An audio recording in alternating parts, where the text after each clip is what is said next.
will cannabis do for PTSD? Oh, you got one. What are they frustrated with on a national level with veteran services?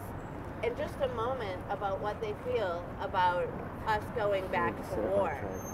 So I'm going to start with my dear friend Gilbert, and then I'll go to each of our veterans. And if you could each stand here and speak, then we can, the people that are recording your speech will have a little bit easier of a time. So I'm going to record. I guess I'll do a selfie. What was that percentage? The first time I was done. We don't, I put it, no, because it's not mandatory. Hey, this might,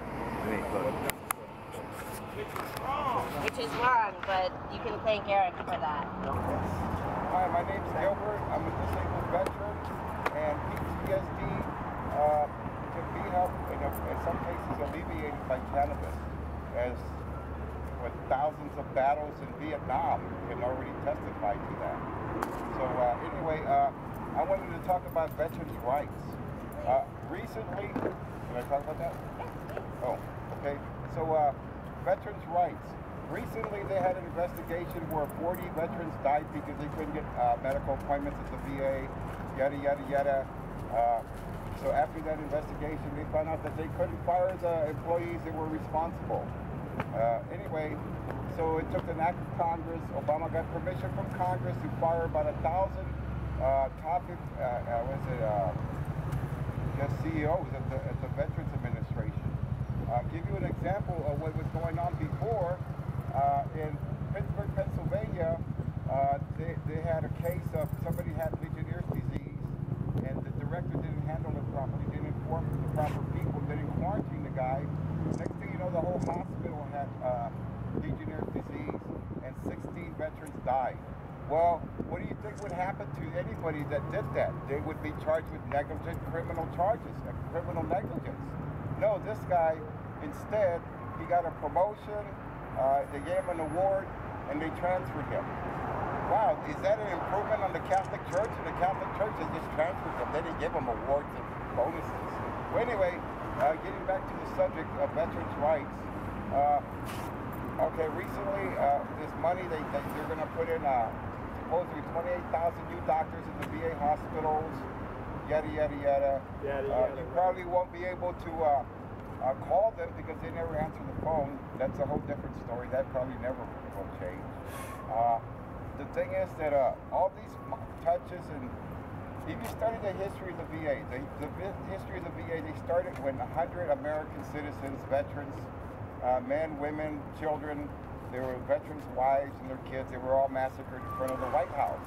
And there was such a big public outcry that they started the Veterans Administration.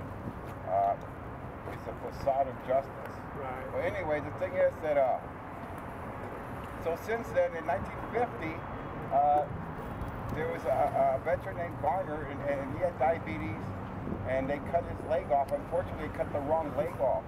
So they amputated both legs. So anyway, wasn't too happy with that. He took him to federal court, and the Supreme Court of the United States said they didn't want jurisdiction, so they didn't get jurisdiction. So anyhow, all these atrocities keep happening over and over again due to the mere fact that veterans cannot file complaints or grievances in federal court. So you're probably wondering why. Probably because it would be so expensive. So anyway, the thing is that we cannot sue the federal government in federal court. However, it's interesting to note that if you were a prisoner of war at Gitmo, guess what? You can sue the federal government for kidnapping and holding you all those years. You're allowed to do that under the rules. So terrorists are allowed to sue the federal government, but veterans are not. So what's up with that? So anyway, just keep that in mind. All these atrocities will keep on happening until we get full citizenship. We want full citizenship for veterans. Awesome. Woo! Very good. Yeah. So that was my dear friend and activist Gilbert Candillo, who really broke it down that veterans are really asking for full citizenship. Thank you for the history reminder of how the VA was started from a horrible massacre of our veterans on the White House lawn, I wanted to bring up a founding member and dear friend Oscar Islas to tell us a little bit about his perspective being a veteran and why veterans need medical cannabis and anything else that you feel needs to be said. Come on up, Oscar. Hey, Oscar! Woo! Hey! Only thing I could say, experience as being a veteran and going to Fort Miley, Veterans Hospital, 100%. I've had some bad experiences of my own. First one was getting surgery, where they almost killed me. Came out of surgery only to find out that my spleen was bleeding internally. And I was left there to bleed to death at 3:30 in the morning. Turns out, a nurse for some reason was just getting on duty, saved my life. I was laying on the floor, puddle of blood. They cut out my spleen, sewed that up, and they tried to give me a blood transfusion. My body went to a convulsion, rejected it, and I almost died on the operating table. I came out skinny as a toothpick. I was anemic. I had to get my finger pricked every morning. My sugar was so low that they had to put me on an IV with vitamin and liquids. That experience itself was scary enough, and I can get into some of the reasons, but I won't get into it because it's too personal. But I don't trust the VA anymore when it comes to surgeries. I do get the best medical care at Fort Miley, except for surgeries. Surgeries, never again. And I put my trust in the VA hospital, and it almost cost me my life. So that's a personal experience. As far as cannabis is concerned, they found out that I was a cannabis user when I was on a 911 call on an emergency, and they take blood tests randomly to find out what's going on, and they found out I was dirty for cannabis. All of a sudden I was black labeled. They wanted me to quit cannabis and also quit drinking. So I went to a special program, and I got kicked out of that. And I got kicked out of that because they found me dirty again with cannabis. So again, other people in the group that were crack users, heroin users, they came out dirty, but it was okay. The cannabis,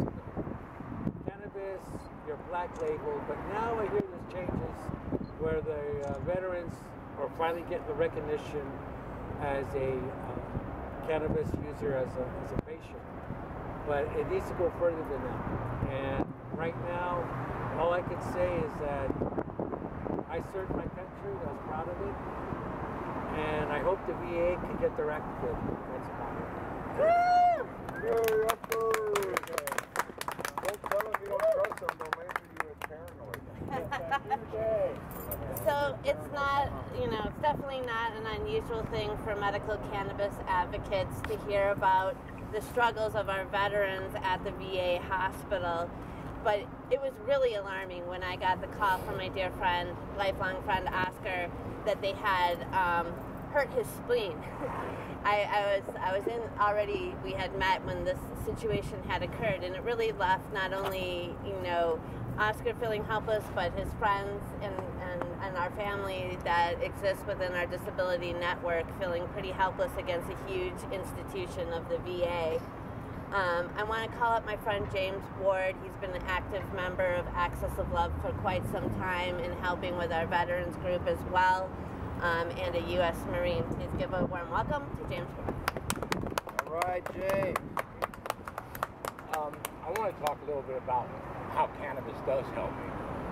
I have severe PTSD and claustrophobia. I was stuck one time. I was caught in a tornado, and I was trapped in a garage, in a basement under a beam for about 9 hours. And so I get real claustrophobic.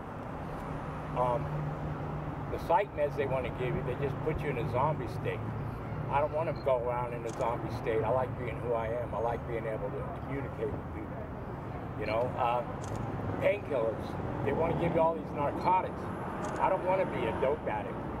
You know, it's not for me. Medical cannabis helps me to concentrate, for one thing. If I didn't have cannabis, I couldn't concentrate to speak. It helps me to concentrate by giving me a little bit of a tunnel vision where I can see and concentrate on the subject I'm on. You know, another thing it does for me is it actually does alleviate my pain. It doesn't get rid of all the pain, but it takes the edge off. And with the edge off, I can function. So that's why medical cannabis is important to me. Now, as far as what's going on with the VA, I can't complain for myself. I've had good care from the VA all my life, since I got out of the Marine Corps. They've taken great care of me. What I worry about is these guys going over now. Right. They're going over now. When they come back, they get about a year of care, then they're cut loose. Well, it takes about a year to 2 years for that PTSD to really show up. You know? So about the time that they're really getting bad, where they're getting to the point where they want to commit suicide or go out and hurt somebody, that's when they need the VA, is when the VA cuts them loose. And that's wrong. I think a veteran who served this country and went over and fought in a war somewhere should be able to get lifetime care. That's what we're going for. You should be able to get lifetime care, and that's something all vets should get. Absolutely. We should get lifetime hospital care. It shouldn't have to be, you know, 1 year and then you're cut loose.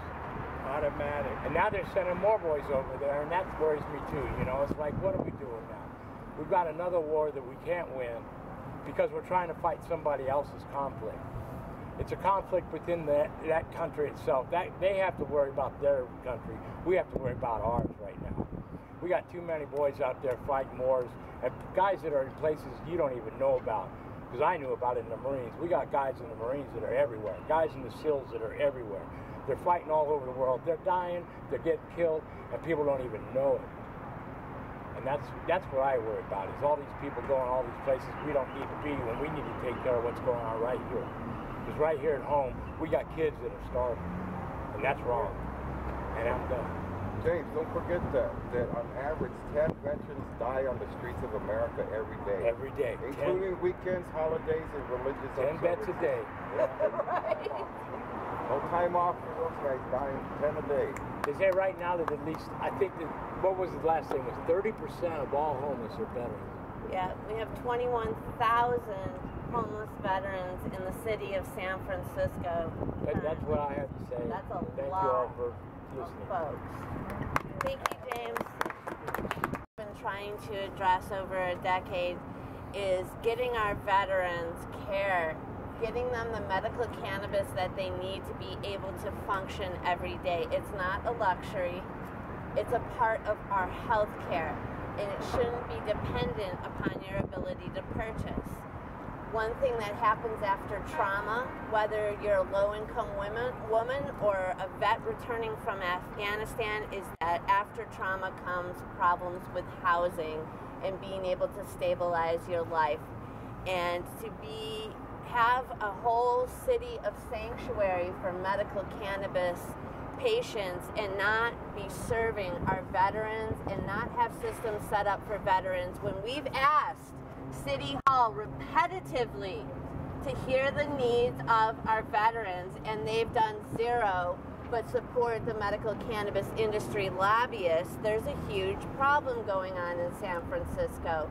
We have a great system set up for the cannabis consumer. We have nothing set up for patients in need, and that is a crime on our city's heart. And with that, I'd like to bring up my friend, Chef John Martinelli, who's going to distribute some medical cannabis brownies to everybody in attendance and to our veterans, and who has, you know, really devoted his life to making sure that regardless of people's ability to pay, that if they need a brownie, they're going to get a brownie. So let's give a warm welcome to John Martinelli. Hi, everybody. That introduction humbles me. I was in the service for a very short time, and I have an honorable discharge out, but as Shona said, I've been one way or another in service to veterans that have come back from war damaged and in need of help.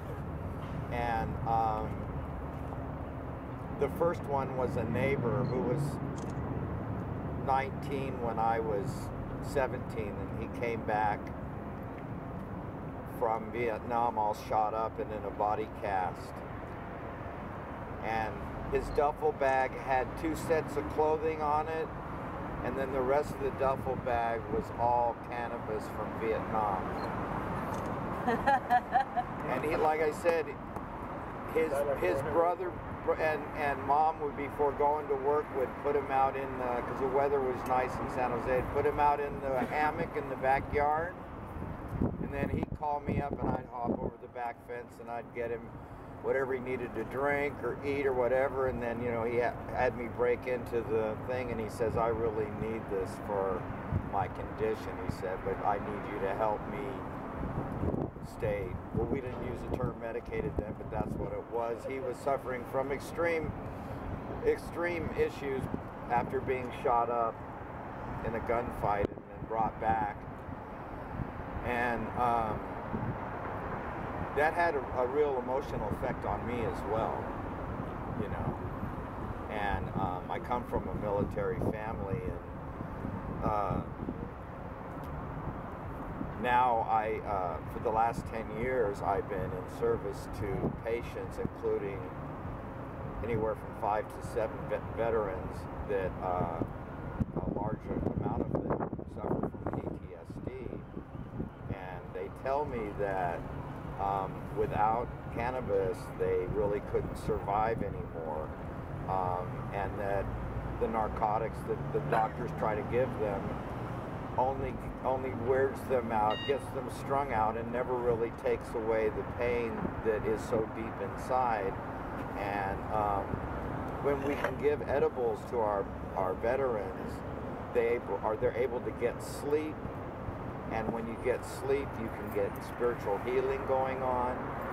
And recently was able to also give balms and salves for people to rub into their arthritic joints. And just today, I had 3 different people come up and tell me how just overnight their pain went away from rubbing these medicated cannabis salves and balms into their joints, as well as the sleep they got too. So I just see it as a miracle working for people who need it the most. And I don't know what we can do to get the government to just back up and lay off so that we can let all of the veterans have their medicine. Thank you, John. Yay. So I wanted to just say a brief thing about compassion and distributing food and etc. So if folks haven't heard, there are people, a 90-year-old man being arrested in, now he's been arrested twice because they arrested him and then he went out and did it again. And we're kind of on the same path. We're going to continue to do what we do. And he was arrested for serving homeless people food. 23 cities across our country will be arresting our fellow feeders this year because they call it sustaining life. You're going to be charged with helping people exist. That's pretty sick. That is so sick. It makes me want to just, I don't know, it makes me want to vomit that people are being charged with sustaining life and giving out free food. Food, not bombs. One of the most important things that Axis of Love does, and we know it, is our small collectives and our ability to give patients a free portion of medicine. And then we have smaller events that we safely distribute free food at. And we're going to continue to do that for decades to come. We've already met our decade mark, and we're going to go for another decade, right? Right. Yeah. I'm looking out at a group of friends that I've known for so long, and I know that they are going to continue on this path. They'll be willing to witness, any arrests that happen. Luckily, our city is not one of the cities that is going to be arresting people for sustaining life. But I just want to put that out there, that a lot of the life that we're sustaining are the reasons for these people having freedoms. A lot of the people that this pastor, who is 90 years old, who is in jail this evening, we love him. Pastor Abbott, we send you our love from Access of Love. He's feeding a lot of veterans. These are people the government is asking us to let die and charging us with the crime of sustaining life. So that is just unbelievable to me. Well, how about the laws against homeless? There's quality of life. This is a package that our donors give us to share medicine with people that cannot afford medicine. And we're going to continue to do that until we have really good laws, and then we'll keep continuing to do that in San Francisco. But we want every city permitted dispensary to have a veterans program. Do you need to have a veterans dinner, support groups, etc.? No. We're not asking everybody to become Access of Love. We're just asking everybody to help us make sure that no veteran in this city has to go to bed with combat nightmares. That's ridiculous. If cannabis can help a veteran sleep, then we need to get it for free to any vet in need. With that, I'd like to see if my dear friend Sandra, she doesn't want to speak today. Today's an emotional day for her, but she has co-chaired the Veterans Committee of the San Francisco Medical Cannabis Task Force. We have a report, which I will be posting tonight, which asks the city to start these needed programs for veterans. And I think that the time has come, and there's no real excuse that the city can give to say, hey, those are just private businesses. No, they're not. That's a lie. They are underneath code, city code, as institutions. They have a city permit. They have a city purpose of serving the patients. When we pass adult use, then by all means, you're a private company. You can make all the profits you want, etc. But currently, you are a city permitted institution that should be serving the needs of the patients who need connection to the medicine first and foremost, not the cannabis consumer that can spend literally $600 to $800 a month on cannabis for therapeutic use, not for medical use. I agree with one thing with Dennis Perone, one thing, and that is, and the full quote is, if we can give shy teenagers Prozac, all use of medical cannabis is medical.